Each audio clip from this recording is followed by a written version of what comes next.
How far would you go to help a friend? Would you lend them some money? Would you drive their kids to a baseball game? How about would you carry their baby and be their gestational carrier? Advisory manager Erica Fick made a promise to help her friend Katelin after Katelin and her husband had tried for several years to have a child. This is Brent Backus, Director of Employee Engagement at Deloitte.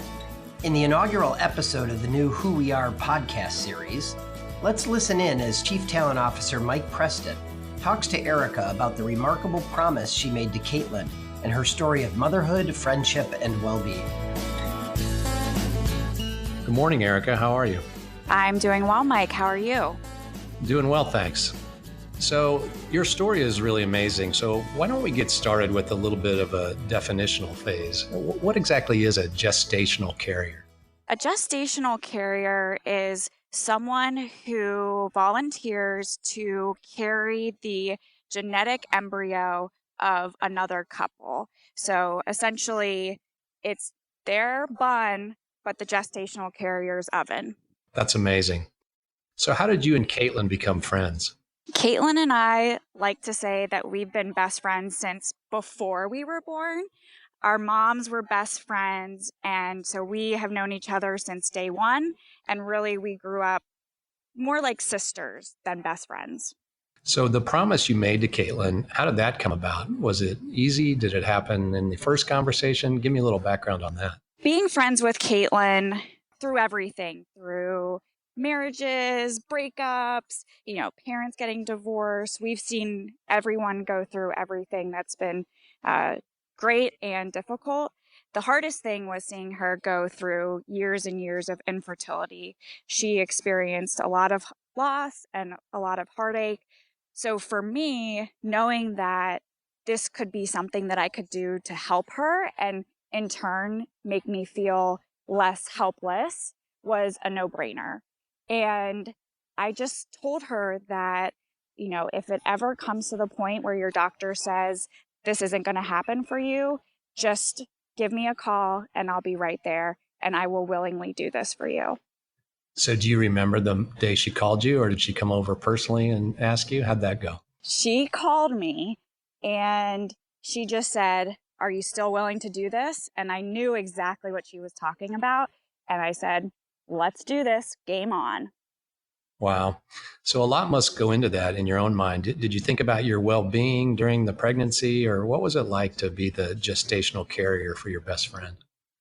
It was not a decision that I made lightly, of course. I spoke with my husband, who is an incredible partner of mine and was very, very supportive. I spoke with my family and made sure that they were okay with it and understood what would be happening. And what was really important was my support network at work. Right. I spoke to my leadership about this and received incredible support and just a positive outpouring of return expression from them. Talk a little bit about juggling the pregnancy with your work, and then maybe a little bit on the impact the paid family leave program had on this whole thing. Work-life integration is something that we all have to manage very carefully, no matter what we're going through. But certainly when you make the choice to do something like being a gestational carrier, there's a lot to take into account. There's a lot of doctor's appointments, a lot of medicine you have to take that can make you really tired. And of course, once you get pregnant, you're carrying someone else's baby. So there's an added level of pressure that you want to make sure you're taking very good care of yourself personally, from like a health perspective and also mentally. So for me, work was really critical. I had to partner with my leadership, be very open in communicating with them.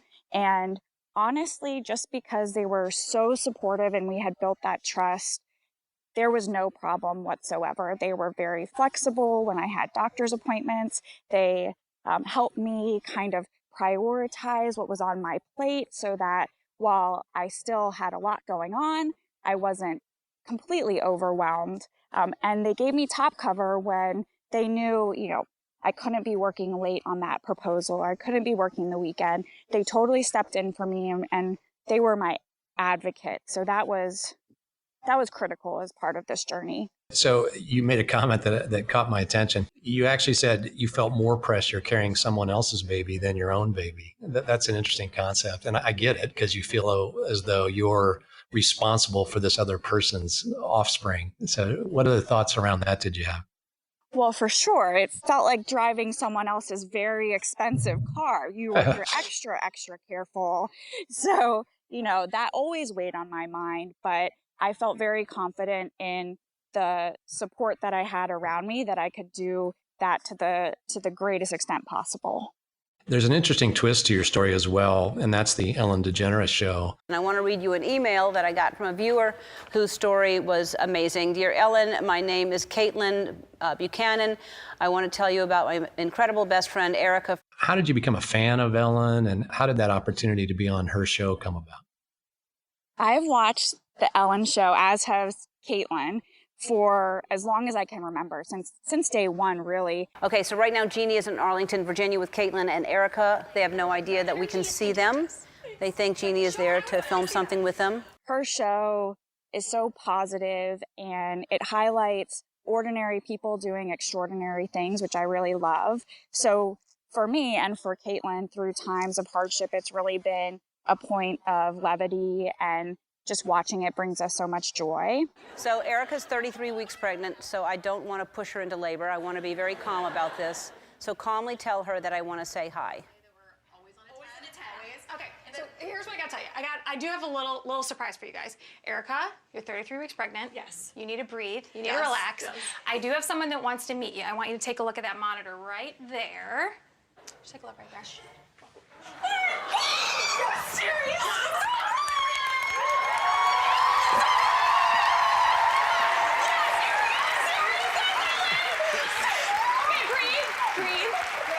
Breathe. When we were starting this kind of incredible journey, it was very scary and kind of uncomfortable and a little bit awkward. And in those times where we were really, truly scared or nervous, we would just kind of joke like, one day our story is going to be on the Ellen DeGeneres show. And it was kind of a point of levity between the two of us in such a crazy situation, such a unique situation. So we talked about it often. Never thought in a million years it would happen, but Right. Katelin sent in our story when Ellen had posted something about sharing an act of kindness, and Katelin said, well, someone else carrying my babies is fairly kind. So she wrote in our story, and somehow it came across their desk, and they really loved it and reached out to us and really connected with Katelin and I. And that's kind of how it started. That's really amazing. What was it like to be in the audience and meet her? Was it kind of a lifeguard checkoff for you guys, or just ho-hum? Oh my gosh, it was a bucket list checkoff for sure. The energy was so amazing in the room.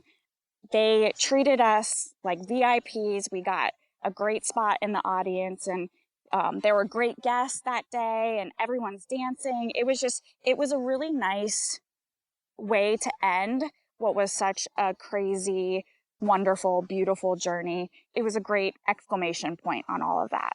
You said something, Erica, that is interesting, and that's about courageous stories of our people. This Who We Are podcast is all about that, and how it defines our people, and that the stories that our people tell really help define Deloitte. So tell me a little bit about your view of our Deloitte brand and how people and their stories would help to define us. I think the Deloitte brand is one of the things that I'm most proud of for working at this firm.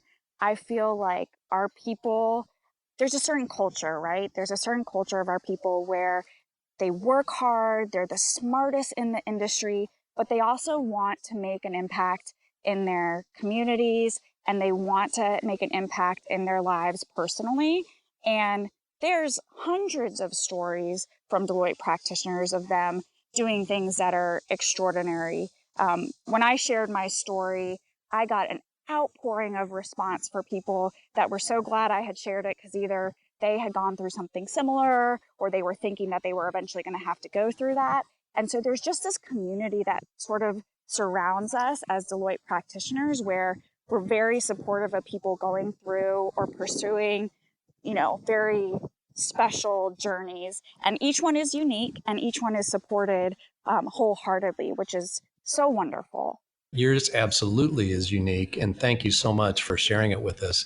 I think everybody's going to be really proud to hear what you've done and by attribution, proud of Deloitte. So thank you, Erica. Appreciate the time today. Thank you. The pleasure was all mine. That wraps up the first episode of the Who We Are podcast.